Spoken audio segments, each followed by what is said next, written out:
Agarda siz o'zingizni xarakteringiz to'g'risida ko'proq ma'lumotga ega bo'lmoqchi bo'lsangiz, 1 minut ichida bir oyoqda necha marta sakrashingiz buni aytadi.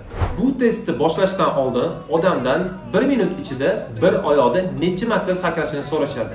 Undan keyin natijani qarab, u aytgan sonni va faktni tekshirasiz. Buni yordamida siz odam haqida 4 ta muhim informatsiyani bilishingiz mumkin.